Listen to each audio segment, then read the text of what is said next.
নমস্কার বন্ধুরা, আমি সুপ্রিয়া। আশা ভিলেজ কিচেনের পক্ষ থেকে সকলকে জানাই স্বাগত।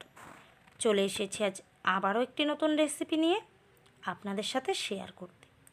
আজকের এই রেসিপির জন্য আমি এখানে নিয়ে নিয়েছি প্রায় 1 কেজির মতো আটা।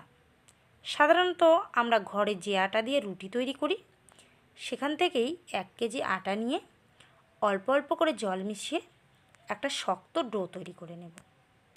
আজকের রেসিপিটি একটু অন্যরকম, তৈরি করাটাই একটু সমস্যার, তবে খেতে কিন্তু দুর্দান্ত লাগে। তো দেখুন, এইভাবে আমি ডোটা তৈরি করে নিলাম। এবার এই গামলার মধ্যে দিয়ে দিচ্ছি জল। এই ডোটাকে আমি প্রায় 2 ঘন্টার মতো জলে ডুবিয়ে রাখব। যতটা বেশি সময় রাখা যায় ততই ভালো, তবে যদি হাতে সময় না থাকে সেক্ষেত্রে 1 ঘন্টার মতো ডুবিয়ে রেখেও এটা তৈরি করে নেওয়া যেতে পারে। 2 ঘন্টার মতো রেস্টে রেখে দিয়েছিলাম। 2 ঘন্টা পর ফিরে আসার পর দেখুন ওই অবস্থাতেই ছিল ডোটা। এইবার এটাকে আমি হাত দিয়ে কষলিয়ে কষলিয়ে পরিষ্কার করে ধুয়ে নেব। এটা এক হাতে করা সম্ভব নয়, তাই 2 হাত দিয়েই এইভাবে কষলিয়ে আমি এটা ধুয়ে নিচ্ছি। এইভাবে হাত দিয়ে কষলিয়ে ধোয়ার ফলে ভিতর থেকে একটা ঘোলাটে অংশ বেরিয়ে আসছে, আর একটা ছিবড়ে অংশ আমাদের হাতে জমা হচ্ছে। দেখুন, দেখতে অনেকটাই কিন্তু প্লাস্টিকের মতো। আজ এই প্লাস্টিকটা দিয়েই আমি রান্না করব। হ্যাঁ বন্ধুরা, ঠিকই শুনছেন, এই প্লাস্টিকটা দিয়েই রান্না করব। তবে কি বলুন তো, এটা কিন্তু প্লাস্টিক নয়, এটা হচ্ছে আটার ভিতরে থাকা গ্লুটন। এই গ্লুটনটাই আজ আমি রান্না করব। তো দেখুন, এই ঘোলাটে অংশটা এবার আমি ফেলে দিচ্ছি, দুধের মতো অংশটা। আর যে ছিবড়ে অংশটা বেরিয়ে আসলো সেটা 5 থেকে 7 বার আমি এইভাবে জলে ধুয়ে নেব, যতক্ষণ না এই ঘোলা অংশটা পরিষ্কার জলে পরিণত হচ্ছে। তো দেখুন, এইভাবে বেশ কিছু সময় এটা আমি ধুয়ে নিচ্ছি, বারে বারে এইভাবে ধুয়ে জলটা ফেলে দিচ্ছি। দেখুন কতটা সুন্দরভাবে এটা বেরিয়ে আসছে। ভয় পাবার কিছু নেই, দেখে কিন্তু অনেকটাই প্লাস্টিকের মতো, তবে এটা প্লাস্টিক নয়। এই পর্যায়ে এসে দেখুন জলটা একেবারে পরিষ্কার হয়ে গেছে। তখন বুঝতে হবে যে এটা আমাদের সঠিকভাবে তৈরি করা হয়ে গেছে।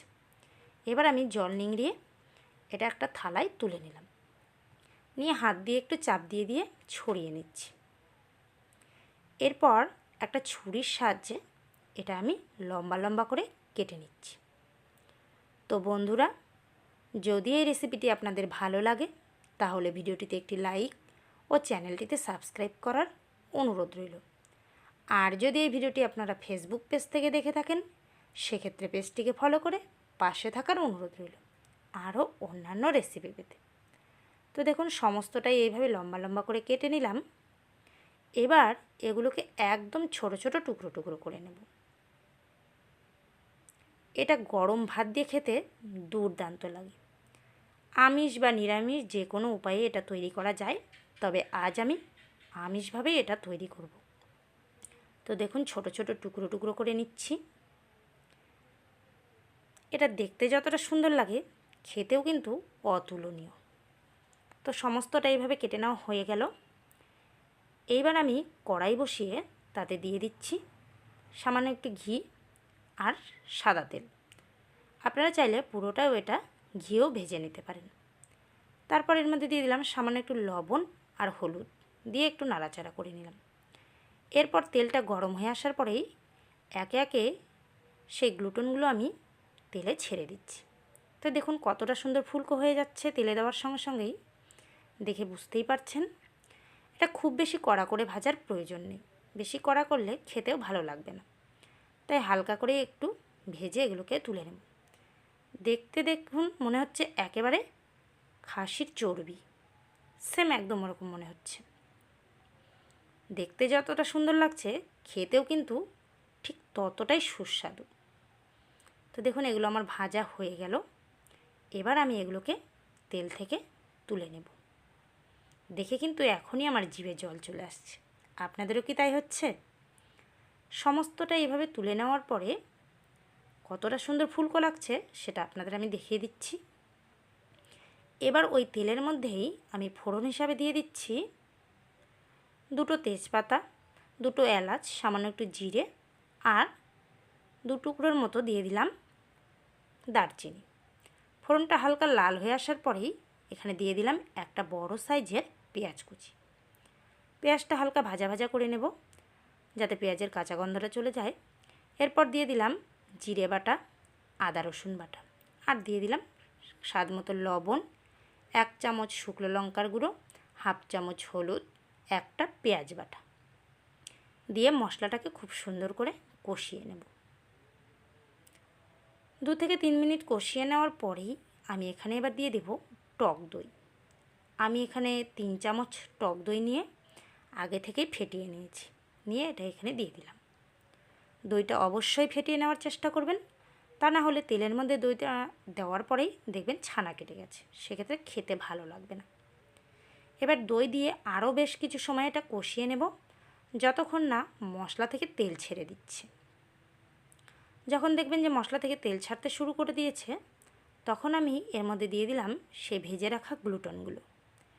মশলা ও গ্লুটন একসঙ্গেই আমি আবারও কষিয়ে নেব। 2 থেকে 3 মিনিট এটা একসঙ্গে কষিয়ে নেওয়ার পরেই এবার এখানে আমি দিয়ে দেব ঝোলের জন্য জল। আমি এখানে একটু এই গ্লুটনের তরকারিটা মাখাই রাখবো, তাই খুব বেশি ঝোল এখানে আমি দিলাম না, অল্প পরিমাণে জল দিয়ে এটা একটা ঢাকনা দিয়ে ঢেকে দিলাম। তো দেখুন কিছু সময় পর ঢাকনা তুলে নেওয়ার পরে ঝোলটা কিন্তু ফুটতে শুরু করে দিয়েছে। আরও কিছু সময় এটা ফুটিয়ে নিয়ে এবার এখানে আমি দিয়ে দিলাম এলাচ আর দারচিনি বাটা। তারপর আরও 2 থেকে 3 মিনিট এটা রান্না করে নেব। ঠিক নামানোর আগে আমি এবার এখানে দিয়ে দেব কাঁচা লঙ্কা। এখানে আমি দিয়ে দিচ্ছি প্রায় 3টের মতো কাঁচা লঙ্কা দিয়ে এটা আবারও একটু নাড়াচাড়া করে নিচ্ছি, তারপর এটা নামিয়ে নেব। তো বন্ধুরা, দেখতেই পেলেন রেসিপিটা কত সহজ। যদি ভালো লাগে অবশ্যই একবার বাড়িতে ট্রাই করবেন, আর কেমন লাগবে কমেন্ট বক্সে জানাতে কিন্তু একদম ভুলবেন না। আমার তো দুর্দান্ত লাগে, মাঝে মধ্যে এটা আমাদের বাড়িতে তৈরি করা হয়। তো দেখুন কতটা সুন্দর, আর খেতেও কিন্তু অসাধারণ। আজ এ পর্যন্তই বন্ধুরা, পরবর্তী কোনো ভিডিও নিয়ে আবারও আপনাদের সামনে চলে আসবো। ততক্ষণ ভালো থাকবেন আর এইভাবেই আমাদের পাশে থাকবেন। নমস্কার।